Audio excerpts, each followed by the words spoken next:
আলহামদুলিল্লাহি রাব্বিল আলামিন আর রহমানির রহিম মালিকি ইয়াউমিদ। বলেন না সবাই, মালিকি ইয়াউমিদ দিন। এই দিন দ্বারা কি?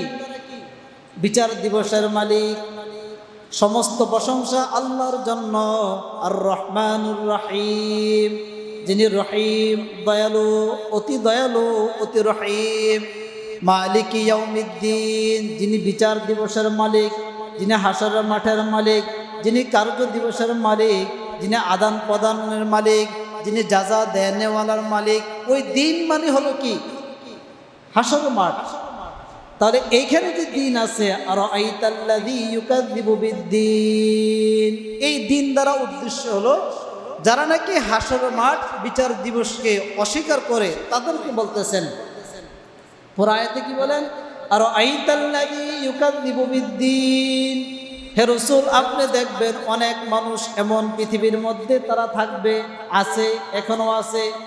যদিও আপনি দেখেন নামাজ পড়ে, যদিও দেখেন রোজা রাখে, যদিও দেখেন হজ করে, যদিও দেখেন যাকাত দেয়, যদিও দেখেন ইসলামের স্তম্ভগুলো পালন করে যায়, যদিও দেখেন বিভিন্ন ইসলামের ধর্ম বিষয়গুলো পালন করে, কিন্তু তাদের প্রেক্ষাপট কাজকর্ম এমনভাবে প্রকাশিত হয়, প্রকাশ পায়, কেমন যেন তারা কর্মদিবসকে, বিচার দিবসকে, হাসর দিবসকে, যাজা দেওয়ার দিবসকে কেমন যেন তারা অস্বীকার করে।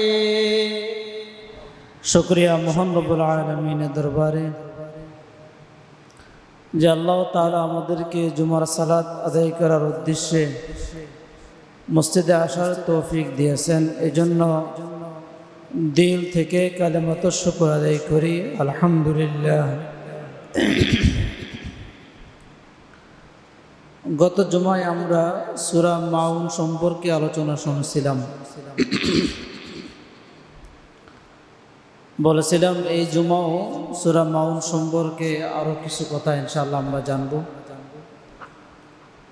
যেহেতু একটি সূরা আলোচনা শুরু হয়েছে, ধারাবাহিকভাবে আমরা এই সূরার আলোচনা ইনশাআল্লাহ সংক্ষিপ্ত আকারে শুনব।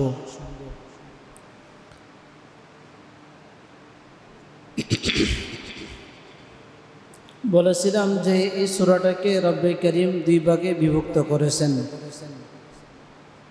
প্রথম কয়েকটি আয়াত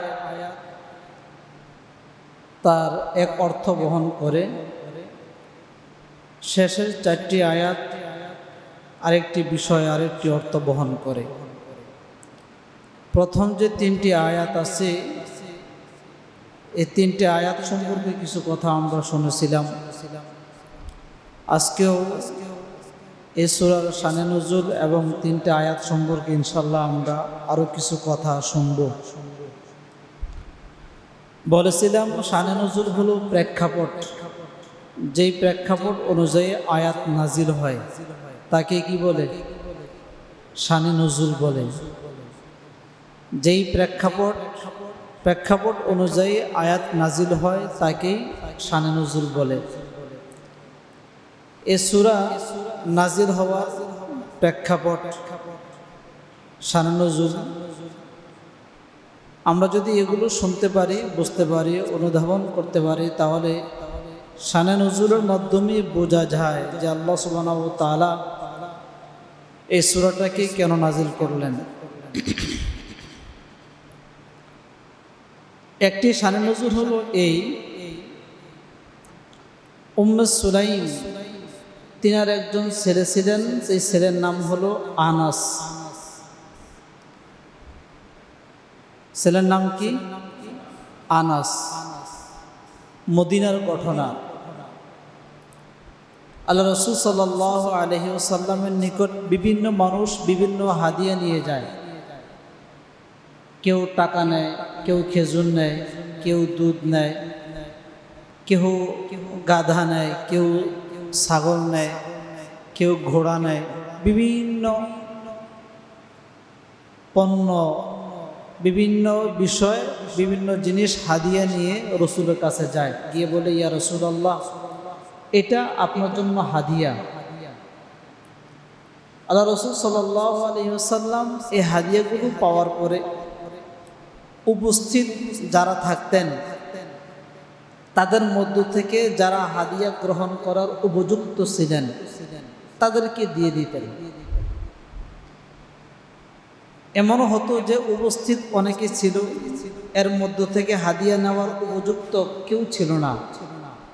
তখন বড় বড় সাহাবায়ে কেরাম যারা রাসূলের আশেপাশে ছিল তাদেরকে বলতো, এ ধরো তুমি এই হাদিয়াটাকে অমুক ঘরে পৌঁছে দাও, বা তুমি এই হাদিয়াটাকে অমুক এলাকায় অমুক ব্যক্তির নিকট কি করো, দিয়ে আসো।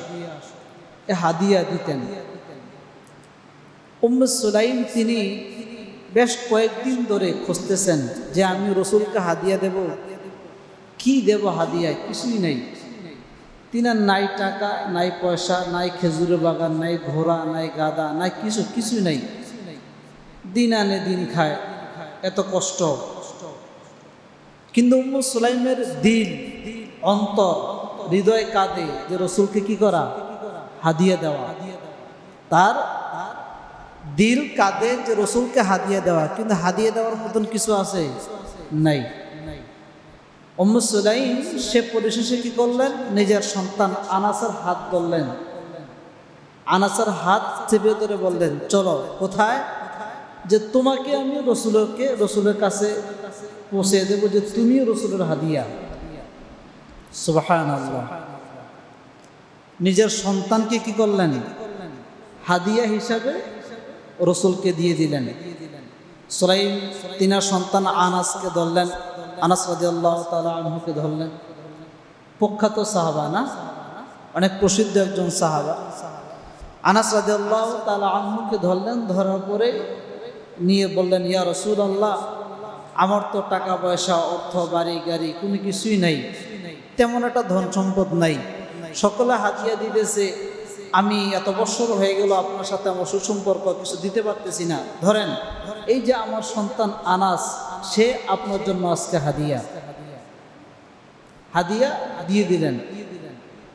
হাদিয়া দেওয়াও সুন্নত, হাদিয়া নেওয়াও কি সুন্নত। কথার প্রেক্ষিতে কথা চলে আসে যে একটা সুন্নত যদি কোনো মানুষ আদায় করে, জাহিলি যুগের বা এই যুগের বর্বরতা যুগের, এখন যে আমাদের যুগ চলতেছে এই যুগের, একটা সুন্নত যদি কেউ জিন্দা করতে পারে, 100 শহীদ গলাকাটা 100 শহীদের মর্যাদা একটা সুন্নত জিন্দাকারীর আমল নামে লিপিবদ্ধ করা হয়। সুবহানাল্লাহ। এই পরিমাণ সওয়াব যদি এই যুগে কেউ যদি একটা সুন্নত কি করতে পারে, জিন্দা করতে পারে, তাহলে হাদিয়া দেওয়াটাও সুন্নত, হাদিয়া নেওয়াটাও কি সুন্নত। কিন্তু দুঃখজনক বিষয় হলো, এখন আমরা হাদিয়া উপযুক্ত জায়গায় দিতে পারি না, উপযুক্ত জায়গা থেকে হাদিয়াটা নিতেও পারি না। যেমন আমাদের দেশে গোটা বিশ্বের মধ্যে আছে, তারপর আমাদের দেশের সংখ্যা বেশি, সবচেয়ে বেশি। আমাদের দেশের সংখ্যা বেশি হলো কি, যে প্রত্যেকটা মোড়ে, প্রত্যেকটা ঘাটে, বাজারে, হাটে, এবং কি মসজিদের মধ্যেও মাজার, প্রত্যেকটা রাস্তার মোড়ে মাজার, বাজারের সাথে মাজার, ঘাটের সাথে মাজার, হাটের সাথে মাজার, রেল স্টেশন, বিভিন্ন স্টেশনে মাজার, বিভিন্ন জায়গায় পাহাড় উপরেও মাজার। এখানে নাকি কে জিন্দা কে আসছে, মাটির নিচেও মাজার, ওইখানে নাকি জীবিত কে আসছে। এবং কি মসজিদের মধ্যেও মাজার আছে না নাই? এই যে মাজার, এই মাজারে যে আমরা হাদিয়া নিয়ে যাই, হ্যাঁ হাদিয়া নেওয়া সুন্নত, এজন্য আমরা হাদিয়া নিয়ে যাইতেছেন। কিন্তু শুধু নেওয়া সুন্নত বিষয়টা তো এমন তো না, দেওয়াটাও তো সুন্নত।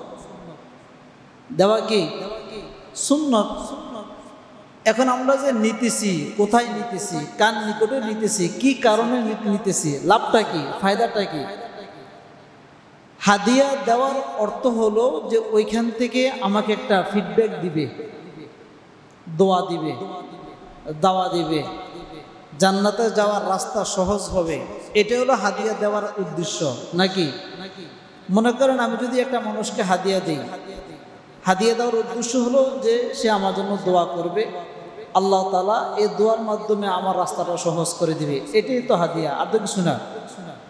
এখন আমরা যেমন গত কয়েকদিন আগে আমাকে একজন ব্যক্তি বলল, হুজুর আমি একটা মান্যত করছি। কি মান্যত করছেন? যে আমি মান্যত করছি আমি যদি এই কাজটা সফল করতে পারি তাহলে আমি মুসানা আউলিয়া দরবার একটা গরু দেব। সে মান্যত করছে। তা আমি বলছি সফল হয়েছে?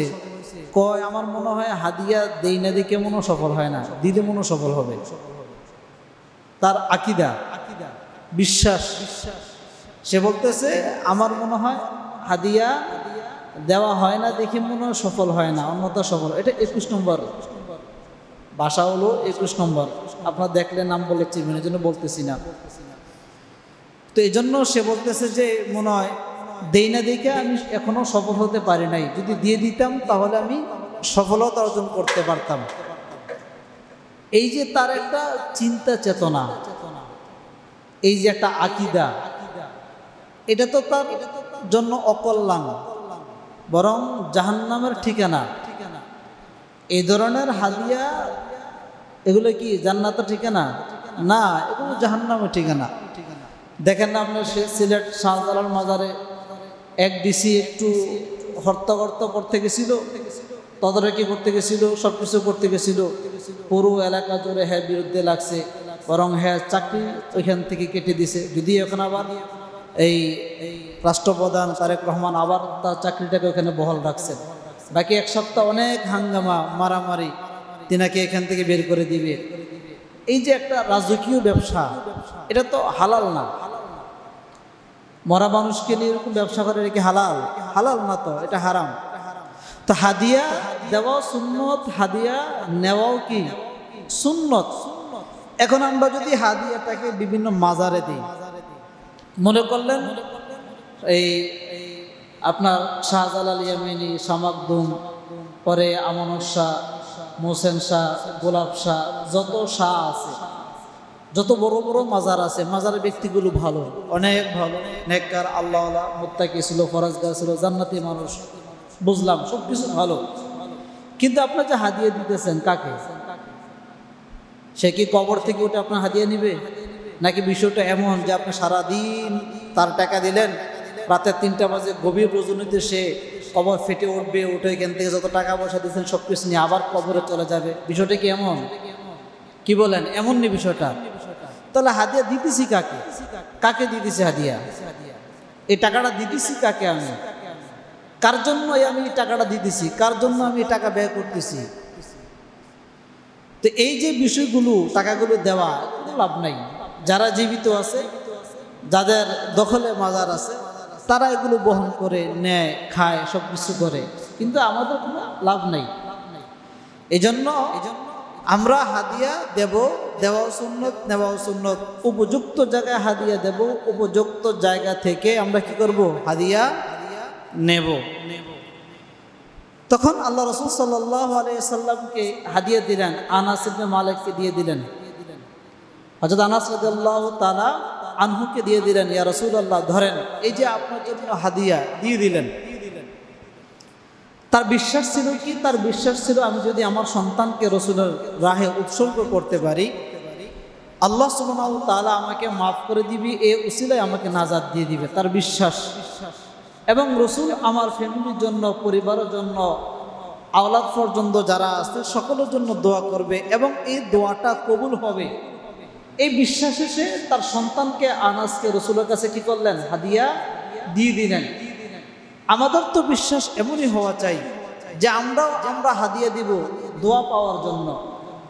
অথচ এক হাদিসের মধ্যে আছে যে কার দোয়া সবার আগে কবুল হয়, হাদিসের মধ্যে দেওয়া আছে।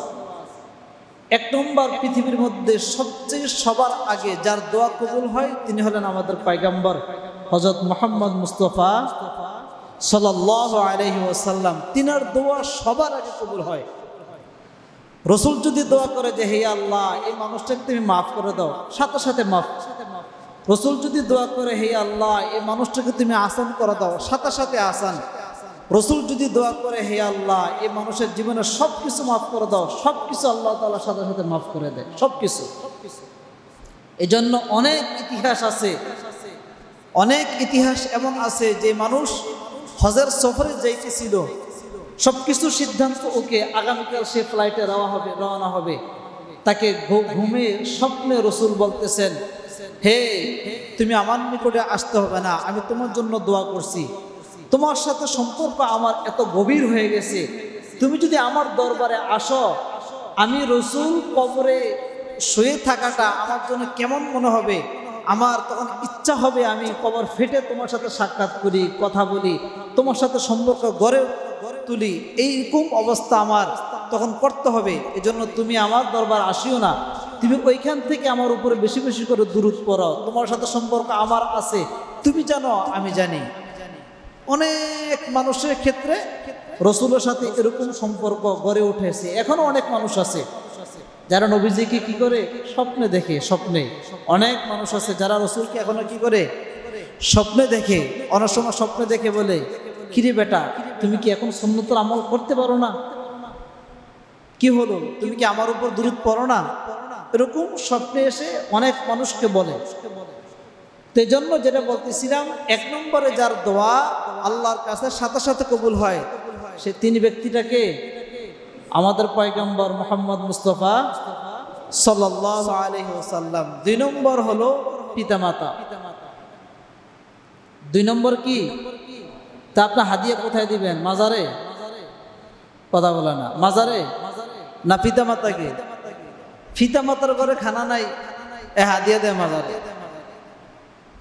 হাদিয়া মাজারে দেয়। হ্যাঁ, চাক্ষুষ প্রমাণ এমন আছে, হাজারো প্রমাণ আছে আমার কাছে। আর মা বৃদ্ধাশ্রমে আছে, প্রতি মাসে 15,000 টাকা দেয় বৃদ্ধাশ্রমে, মার সাথে সাক্ষাৎ নেয়, অথচ সপ্তাহে 1 দিন বা মাসে 2 দিন সে মাজারের সাথে সাক্ষাৎ। কেমন মূর্খ! টাকা আছে, টাকা থাকলে কি শিক্ষিত না? কেমন মূর্খ মানুষ, অথচ সে ওইখানে সব কিছু করে। অথচ আল্লাহ রাসূল সাল্লাল্লাহু আলাইহি সাল্লাম বলেন, যদি পিতামাতা দোয়া করে, এই দোয়াটা সোজা ডাইরেক্ট সরাসরি আরশ আজিমে পৌঁছে যায়, বিলা ওয়াসাতা, ওয়াসাতা ছাড়া, পর্দা ছাড়া, পার্টিশন ছাড়া, হিজাব ছাড়া, সোজা এটা আরশ আজিমে ধাক্কা মারে। এমনি সোজা হাদিসের মধ্যে আছে। কোনো পিতা যদি দোয়া করে, কোনো মাতা যদি দোয়া করে, হে আল্লাহ সন্তানের জীবনের সমস্ত গুনাহগুলোকে মাফ করে দাও, আমার সন্তান খাবার খেতে পারে না, হে আল্লাহ খাবারের ব্যবস্থা করে দাও, আমার সন্তান অসুস্থ হয়ে গেছে, তাকে তুমি সুস্থতার নিয়ামত দান করে দাও, আমার সন্তানের ছেলে মেয়েগুলো অসুস্থ আছে, তাদেরকে সুস্থতা দান করে দাও, হে আল্লাহ তার টাকা নাই, তুমি গাইবীভাবে টাকা সাহায্য করে দাও। এরকম দোয়া যদি করে, আল্লাহ রাসূল সাল্লাল্লাহু আলাইহি সাল্লাম বলেন, দোয়া করতে দেরি, এই দোয়া সোজা সরাসরি আরশে আজিমে গিয়ে এরকম নক করতে দেরি করে না। পিতামাতার ক্ষেত্রে এমন কথা আছে, অসংখ্য জায়গায় আছে হাদিসের মধ্যে, অথচ কোনো মাজারের কথা কিন্তু নেই, কোনো বাবার কথা কিন্তু নেই। 3 নম্বর হলো মাজলুম। ওই সমস্ত মাজলুম যাদের উপরে অত্যাচার করা হয়, মানসিকভাবে অত্যাচার, আর্থিকভাবে অত্যাচার, সামাজিকভাবে অত্যাচার, বিভিন্নভাবে যাদের উপরে অত্যাচার করা হয়, যারা মাজলুম হয়ে আছে, তাদের দোয়া সরাসরি আরশে আজিমে পৌঁছে যায়। সমাজে অনেক মানুষ একত্রিত হয়েছে, একত্রিত হওয়ার পরে বিচারে বসছে, বিচারে বসার পরে এখন যার একটু লাঠি বল কম, অর্থ কম, নেতার সাথে সম্পর্ক কম, তাকে বলতেছে যে তুমি 3 ফিট রাস্তা দিবা, সে 1 ফিট রাস্তা দিবে। তুমি দিবা 3 ফিট, সে দিবে কয় ফিট? 1 ফিট। অথচ রাস্তার প্রয়োজন যে 1 ফিট দিতেছে তার, রাস্তার প্রয়োজন যে 1 ফিট দিতেছে তার, অথচ তার থেকে নিতেছে সমাজে মানুষ 1 ফিট, যার রাস্তার প্রয়োজন নাই তার থেকে নিতেছে কয় ফিট? জোরে বলেন। 3 ফিট। এটা কি জালেম না নাকি? এটা অত্যাচার না? এটা তো নির্যাতন তার উপরে। সমাজের সকল মানুষ মিলে সিদ্ধান্ত নিয়েছে, কিচ্ছু করার নাই। হয়তো আপনি এই সমাজে বসবাস করবেন, অন্যথা সব কিছু বিক্রি করে এই সমাজ থেকে চলে যাবেন, কিচ্ছু করার নাই। কাকে বলবেন? দুঃখের কথা আপনি কাকে বলবেন? বলার নাই, শুধু রব ছাড়া কাউকে বলার নাই। ওই যাদের পাওয়ার আছে, আপনি থানায় যাবেন, তাদের লোক, যাদের পাওয়ার আছে এমপি মন্ত্রী পর্যন্ত পৌঁছবেন তাদের লোক, মানে যাদেরই পাওয়ার আছে ওই পর্যন্ত যত উপরে যাবেন দেখবেন তাদের লোক, তাদের টাকা আছে, পরিচয় আছে, বন্ধু বান্ধব আছে, হাই হ্যালো আছে, তারা সব কিছু করতে পারবে। তো বিভিন্নভাবে একটা মানুষের উপর কি করে অত্যাচার করে, জুলুমের শিকার হয়, তার উপরে বিভিন্ন নির্যাতন করা হয়। হ্যাঁ, আমরা এত কিছু করলাম, নির্যাতন, জুলুম, অত্যাচার যা আছে স্টিম রুলার তার উপরে চাপিয়ে দিলাম। কথায় একটা মনে রাখবেন, সে যদি দুটি হাত এরকম উত্তোলন করে না, সাথে সাথে এই দোয়াটা আরশ আজিমে পৌঁছে যায়, সাথে সাথে। তাহলে তৃতীয় নম্বর হলো কি, মাজলুম, যারা মাজলুম তাদের দোয়া সরাসরি আল্লাহর নিকট পৌঁছে যায়। চতুর্থ নম্বর হলো যারা নাকি মুসাফির, তার বাড়িতে অনেক কিছু আছে কিন্তু সে মুসাফির, মুসাফির অবস্থায় শুধু যদি সে দোয়া করে তাহলে দোয়া কি হয়ে যায়, কবুল হয়ে যায়। তাহলে যেটা বলতেছিলাম যে আল্লাহ রাসূল সাল্লাল্লাহু আলাইহি সাল্লাম বললেন হাদিয়া দেওয়া সুন্নত, হাদিয়া নেওয়া সুন্নত। এখন হাদিয়া দেওয়া নেওয়ার মাধ্যমে আমরা দোয়া আদান প্রদান করে থাকি, দোয়া পাই। কার দোয়া সবার আগে পৌঁছে? এক নম্বর হলো নবীজির দোয়া, দুই নম্বর হলো মা বাবার দোয়া, তিন নম্বর হলো মাজলুমের দোয়া, চার নম্বর হলো মুসাফিরের দোয়া। এর বাহিরে বিশ্বের যত পীর সাহেব আছে, মুরিদ আছে, গাছ বাবা আছে, বট বাবা আছে, যত বাবা আছে, যত ভালো মানুষ আছে, আমি সহ, বরং মসজিদের ইমাম সাহেব উনি মনে না না, এই এর বাইরে যারা আছে সব কি এর বাহিরে মসজিদ, বড় মসজিদের খতিব, বাইতুল মুকাররম মসজিদের আব্দুল মালিক সাহেব, অনেক বড় আলেম, গোটা বিশ্ব জগৎ বিখ্যাত আলেম, তিনিও এরকম যত বড় বড় আলেম হোক, ওলামা হোক, মাশায়েখ হোক, এবং বিশ্বের যত বড় বড় কুতুব, গাউস কুতুব যাই হোক না কেন, এই চার স্টেপের, এই চারজন ব্যক্তির বাহিরে তাদের স্থান। এজন্য আমরা বিভিন্ন মাজারে আসা যাওয়ার পথে যাব, হ্যাঁ জিয়ারত করবো, তার জন্য দোয়া করব।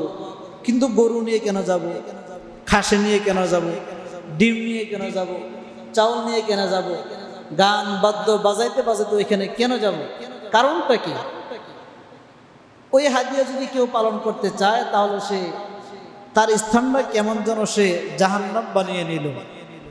তো যেটা বলতেছিলাম, সূরা মাউনের এটা একটা প্রেক্ষাপট যে উম্মে সুলাইম তিনার সন্তান আনাস রাদিয়াল্লাহু তাআলা আনহুকে রাসূলের কাছে নিয়ে বললেন, ইয়া রাসূলুল্লাহ, এটা আপনার জন্য হাদিয়া, ধরেন এই হাদিয়াটা আপনি নিয়ে যান। এই প্রেক্ষাপট অনুযায়ী বোঝা যায় যে এই আয়াতগুলো নাজিল হয়েছে কোথায়? মদিনায়, কারণ ঘটনাটা যেহেতু মদিনার। আরেকটা প্রেক্ষাপট আছে, আল্লাহ রাসূল সাল্লাল্লাহু আলাইহি সাল্লাম এরকমভাবে মক্কায় হাতিমে কাবায় বসা, চিন্তা করতেছেন, অনেক গভীর চিন্তা করতেছেন। রাসূলের মনটা খুব খারাপ। কিছুক্ষণ পর রাসূল হাসতেছেন, আবার কিছুক্ষণ পর আল্লাহ রাসূল সাল্লাল্লাহু আলাইহি সাল্লাম কাঁদতেছেন। এরকম দৃশ্য সাহাবায়ে কেরাম আশেপাশে বসা অবস্থায় দেখতেছেন।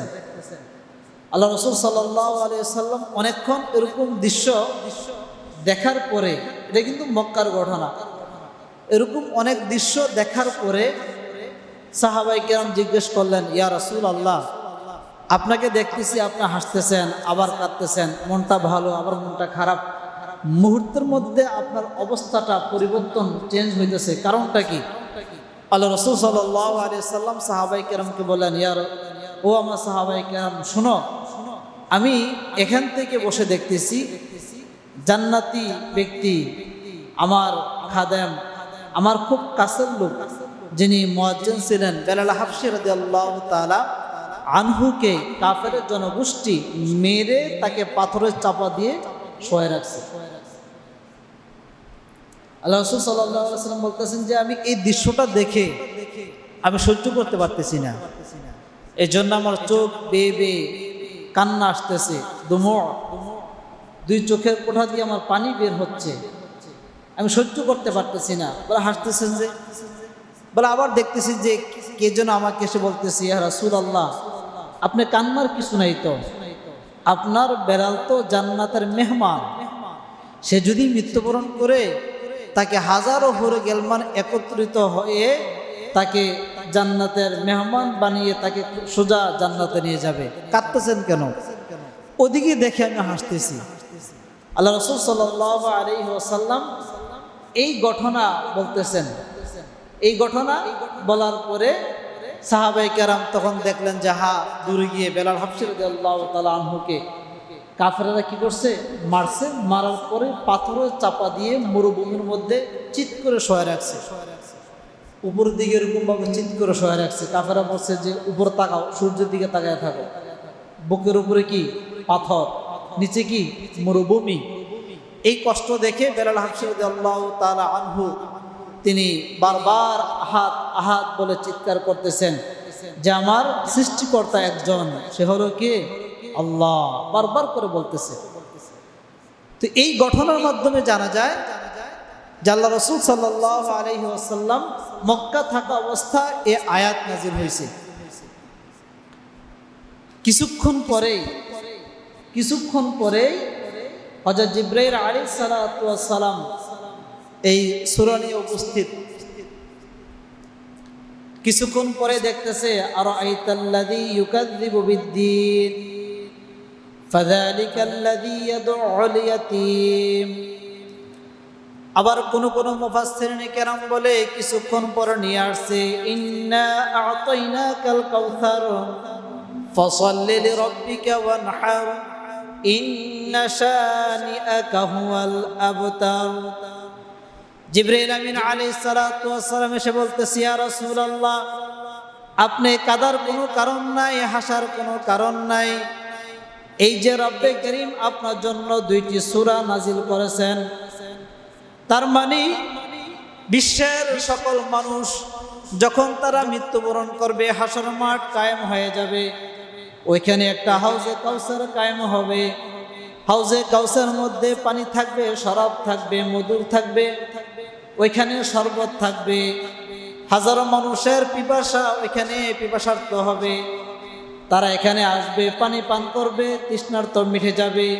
ওইখানে গ্লাস থাকবে, আপনাকে এই দায়িত্ব দেওয়া হবে, এই মালিকানার অধিকার আপনাকে বানিয়ে দেওয়া হবে। জিবরাইল আমিন আলাইহিস সালাতু ওয়াস সালাম এসে বলতেছে ইয়া রাসূলুল্লাহ, আপনি এখন থেকে ওই মানুষগুলোকে চিনে রাখুন, দেখে রাখুন, বুঝে রাখুন, যারা নাকি কিয়ামত পর্যন্ত আপনার সাহাবায়ে কেরামের উপরে আঘাত আনবে।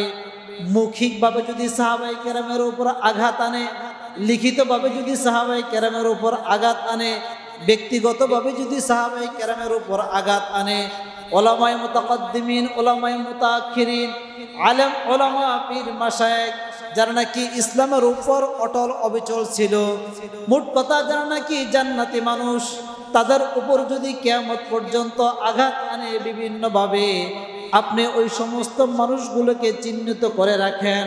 তারা আপনার হাউজে কাউসারে আসবে, আপনার মন চাইলে ওই দিন আপনি তাদেরকে পানি দিবেন, অন্যথায় পানি দিবেন না। এই সূরাগুলো নাজিল করে দিয়ে রাসূলকে বললেন ইয়া রাসূলুল্লাহ, ধরেন আপনার কান্নার কোনো কারণ নাই, আল্লাহ তাআলা আপনাকে হাউজে কাউসারের মালিক বানিয়ে দিয়েছেন। এই ঘটনা থেকে বোঝা যায় যে আয়াত কোথায় নাজিল হয়েছে? মক্কায়। তাহলে আমরা আয়াত নাজিল শুনতেছি, এই দুইটি শানে নজুলের মাধ্যমে বোঝা যায় যে আয়াত মদিনাও নাজিল হয়েছে, আবার আয়াত কোথায় নাজিল হয়েছে? মক্কায়ও নাজিল হয়েছে। তারপরে সূরা শুরুতে কি বলছেন? সূরা শুরুতে বলছেন আরাআইতাল্লাযী ইউকাযযিবু বিদ্দীন। শব্দটা হলো প্রশ্নবোধক শব্দ, এটাকে হরফে ইস্তেফহাম বলে। এটাকে হরফে ইস্তেফহাম বলে, এটা প্রশ্নবোধক শব্দ। মানে কি? রাআইতা মানে কি? তুমি দেখেছ। রাআইতা মানে দেখা। দেখা দুই ধরনের হয়ে থাকে, দেখাটা দুই ধরনের হয়ে থাকে। প্রতিটা মানুষের চারটি করে চক্ষু আছে, দুইটি চক্ষু যা আমরা এইভাবে দেখতে পাই, চর্মচোখ যেটাকে বলে, আর দুটি হলো লাদনী চোখ, অন্তর্চক্ষু যেটাকে বলা হয়। দুটি হলো চর্মচোখ আর দুটি হলো কি? অন্তর্চোখ। আমরা জানি এটা, না জানলেও জেনে নেই। দুটি হলো চর্মচোখ, যে দুই চোখ দিয়ে আমরা সবকিছু পৃথিবীর দেখি, আর দুটি হলো অন্তর চোখ, লাদনী চোখ, যে চক্ষু দিয়ে মানুষের ভিতরের অবস্থা দেখা যায়, ভিতরের প্রেক্ষাপট দেখা যায়, ভিতরের কি চলতেছে এগুলো বোঝা যায়। এই জন্য অনেক সাহাবাই কেরামের নিকট মানুষ আসতেন, আসার পরে বলতেন যে এই আমি তো এরকম করেছি, এখন কি করা যায়? সাহাবাই কেরাম সাথে সাথে বলছে যে তুমি তো এরকম করো নাই, তুমি এমন করছো। তার মানে তার ভিতরের অবস্থা বুঝছেন। এটা বিশেষ করে নবীদের ক্ষেত্রে থাকে এবং রসুলদের ক্ষেত্রে থাকে, আবার বিভিন্ন আলেমীদের ক্ষেত্রেও থাকে, সাহাবাই কেরামের ক্ষেত্রেও ছিল। মানে যারা ওই পর্যায়ে বুঝতে পারছে তাদের ওই চর্ম চোখ বাদ দিয়ে যেটা নাকি অন্তর চোখ, হৃদয়ের চোখ, কলবের চোখ, এটা খুলে গেছে। যখন ইয়াকুব আলাইহিস সালাতু ওয়াস সালামের নিকট গিয়ে বললেন যে আমাদের ভাই ইউসুফ আলাইহিস সালাতু ওয়াস সালাম, তিনাকে তো বাঘেরা খেয়ে ফেলছেন। ইয়াকুব নবীর উত্তরটা কি ছিল? যে কেমন ভাগে খেয়েছে, যে তার জামাটা ছিল না, তার এই বিষয়গুলো হলো না, কোনো কিছুই জানলাম না, আমিও বরং বুঝলাম না কেমন বাঘে খাইলো। আসলে কি ভাগটা বাকি 11 ভাই, বাকি 11 জন বাঘে খাইলো নাকি না 2-1টি বাঘে খাইলো, তা তো বুঝতেছি না। একটা কথার মাধ্যমে তার সন্তানকে বলতেছে যে আসলে কোনো বাঘ খায়নি, তোমরা 11 বা 10 ভাই মিলে যে বাঘ তোমরা ছিলে, তোমরা এই বাঘে খেয়েছ। আমার পুত্র ইউসুফ আলাইহিস সালাতু ওয়াস সালামকে জঙ্গলের কোনো নেকড়ে বাঘ কি করে নাই, খায় নাই। কিন্তু তথ্য ছিল না, প্রমাণ ছিল না, ডকুমেন্ট কোনো কিছুই ছিল না বিদায় ইয়াকুব আলাইহিস সালাতু ওয়াস সালাম অন্তর্চক্ষের মাধ্যমে জানা সত্ত্বেও ছেলের নিকট এটা ব্যক্ত করতে পারে নাই। হ্যাঁ, এখানে মুফাসসিরিনে কেরাম বলে আরো কিছু কৌশল, হিকমত আছে। যদি তখনই তাৎক্ষণিক এটা ব্যক্ত হয়ে যেত তাহলে তো এত বড় একটা সূরা নাজিল হইতো না। এই সূরাকে এত বড় বিশাল অনেকগুলো ঘটনা এই সূরার মধ্যে আনতো না, এবং এই সূরাকে কেন্দ্র করে রাষ্ট্র কিভাবে পরিচালনা করে এই ইতিহাস তো কিয়ামত পর্যন্ত আনেওয়ালা মানুষ জানতো না। এই জন্য আল্লাহ সুবহানাহু ওয়া তাআলা এটা এই পর্যন্ত নিছেন। তো যাই হোক, যেটা বলতেছিলাম, প্রত্যেকটা মানুষের 4টা করে চক্ষু থাকে, 2টা হলো চর্ম চোখ, 2টা হলো কি অন্তর চোখ। এই জন্য এই চোখে বলা হয় এই বাসার, এই 2 চোখকে কি বলা হয়? বাসার। আর অন্তর 2 চোখকে বলা হয় বাসির। অন্তর 2 চোখকে কি বলা হয়? বাসির। যেমন কোরআন শরীফের মধ্যে আছে এক আয়াতের মধ্যে ওয়ালাহুম আ'য়ুনুল লা ইউবসিরুনা বিহা, যে মানুষের চোখ আছে, এই চোখ থাকা সত্ত্বেও এই চোখ দ্বারা সে দেখে না, এই চোখ দ্বারা এই চক্ষু বোঝানো হয়েছে। কোরআন শরীফের এক আয়াতের মধ্যে আছে। আরেক আয়াতের মধ্যে আছে যেটা বাসির, কুল হাদিহি সাবিলি আদউ ইলাল্লাহ আলা বাসীরাতিন আনা ওয়া মান ইত্তাবাআনি। এখানে এই বাসির দ্বারা অন্তর যে চোখ আছে এই চোখ বোঝানো হয়েছে। তাহলে এই চোখ দ্বারা হয়েছে বাসার, ওয়ালাহুম আ'য়ুনুল লা ইউবসিরুনা বিহা আয়াত দ্বারা প্রমাণ হয়। আর কুল হাদিহি সাবিলি আদউ ইলাল্লাহি আলা বাসীর, ওই বাসির দ্বারা অন্তর্চক্ষু এটা বোঝানো হয়। এই জন্য যেটা বলতেছিলাম, আল্লাহ সুবহানাহু ওয়া তাআলা অন্তর্চক্ষু ওয়ালাকেও এই কথাটা বলতেছেন, এবং এই চোখ যারা আছে তাদেরকেও এই কথাটা বলতেছেন যে তুমি কি দেখো না, তুমি কি দেখো না। এবং মুফাসসিরিনে কেরাম বলে এই কথাটা প্রথম নবীজিকে বলছেন। আর রাআইতাল্লাযী ইউকাযযিবু বিদ্দীন, মানে রাআইতা, তুমি কি দেখো না, এই কথাটা প্রথম কাকে বলছেন? আল্লাহ নবী সাল্লাল্লাহু আলাইহি সাল্লামকে বলছেন প্রথম। তারপরে গিয়ে যুগ যুগ পর্যন্ত, কিয়ামত পর্যন্ত যারা মুফাসসির থাকবে, মুহাক্কিক থাকবে, ইলমে নাফি' ওয়ালা মানুষ থাকবে, ইলমে লাদুনি ওয়ালা মানুষ থাকবে, যাদের মধ্যে বাতিনি ইলম থাকবে, যে তারা সকলে এটা নিয়ে গবেষণা করবে, তাদেরকেও এই কথাটা পরে বলতেছেন আর রাআইতাল্লাযী ইউকাযযিবু বিদ্দীন, যে তুমি কি দেখো না। তার মানে যারা এই লাইনে পাণ্ডিত্য অর্জন করলো, রসুল থেকে শুরু করে কিয়ামত পর্যন্ত সকলকে বলতেছে যে তুমি কি দেখো না, কি দেখো না। আল্লাযী, যারা ইউকাযযিবু, কাযযাবা ইউকাযযিবু মানে মিথ্যা বলা, যারা মিথ্যা বলে, বিদ্দিন, দিন মানে দিনের দুটি অর্থ হয়। একদিন হলো এই ধর্ম, একদিন কি ধর্ম, আরেকদিন হলো এই কিয়ামত, কার্য দিবস, বিচারের দিবস। একদিন হলো ধর্ম, এটা আয়াতের মধ্যে আছে, ইন্নাদ-দীনা ইনদাল্লাহিল ইসলাম। এখানে এই দিন দ্বারা উদ্দেশ্য হলো কি ধর্ম, এই দিন দ্বারা উদ্দেশ্য কি ধর্ম, যে নিশ্চয়ই আল্লাহর নিকট এই ইসলাম ধর্মই মনোনীত। ইন্নাদ-দীনা ইনদাল্লাহ, ইন্নাদ-দীনা ইনদাল্লাহ, আল্লাহ তাআলার নিকট সবচেয়ে মনোনীত ধর্ম হলোই কি ইসলাম। তাহলে এই দিন দ্বারা, এই দিন উদ্দেশ্য হলো কি ধর্ম।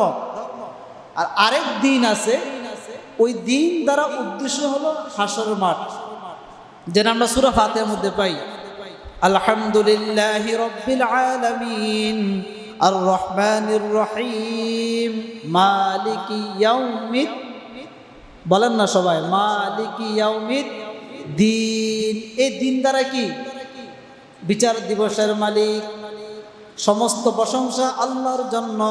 আর রহমানুর রহিম, যিনি রহিম, দয়ালু, অতি দয়ালু, অতি রহিম। মালিক ইয়াউমিদ্দিন, যিনি বিচার দিবসের মালিক, যিনি হাসরের মাঠের মালিক, যিনি কার্য দিবসের মালিক, যিনি আদান প্রদানের মালিক, যিনি যাজা দেনেওয়ালার মালিক। ওই দিন মানে হলো কি হাসর মাঠ। তাহলে এইখানে যে দিন আছে, আর আইতাল্লাযী ইউকাযযিবু বিদ্দিন, এই দিন দ্বারা উদ্দেশ্য হলো যারা নাকি হাসর মাঠ বিচার দিবসকে অস্বীকার করে তাদেরকে বলতেছেন। পুরা আয়াতে কি বলেন, আর আইতাল্লাযী ইউকাযযিবু বিদ্দিন, হে রাসূল আপনি দেখবেন অনেক মানুষ এমন পৃথিবীর মধ্যে তারা থাকবে, আছে, এখনো আছে, যদিও আপনি দেখেন নামাজ পড়ে, যদিও দেখেন রোজা রাখে, যদিও দেখেন হজ করে, যদিও দেখেন যাকাত দেয়, যদিও দেখেন ইসলামের স্তম্ভগুলো পালন করে যায়, যদিও দেখেন বিভিন্ন ইসলামের ধর্ম বিষয়গুলো পালন করে, কিন্তু তাদের প্রেক্ষাপট কাজকর্ম এমনভাবে প্রকাশিত হয়, প্রকাশ পায়, কেমন যেন তারা কর্মদিবসকে, বিচার দিবসকে, হাসরের দিবসকে, যাজা দেওয়ার দিবসকে কেমন যেন তারা অস্বীকার করে। এটাই বলছেন, আর আইতাল্লাযী ইউকাযযিবু বিদ্দিন, আপনি কি দেখেন নাই যারা কর্মদিবসকে অস্বীকার করে? কারা অস্বীকার করে? যারা নাকি বিভিন্ন গুনাহের সাথে জড়িত, তারাই কর্মদিবসকে অস্বীকার করে। এই জন্য দুইটি প্রেক্ষাপটের মাধ্যমে জানতে পারলাম, আয়াত মক্কাও নাজিল হয়েছে, মদিনাও কি হয়েছে নাজিল হয়েছে, এবং কার কার কথা আসছে ধারাবাহিকভাবে ইনশাল্লাহ আলোচনা চলবে আগামী জুমা।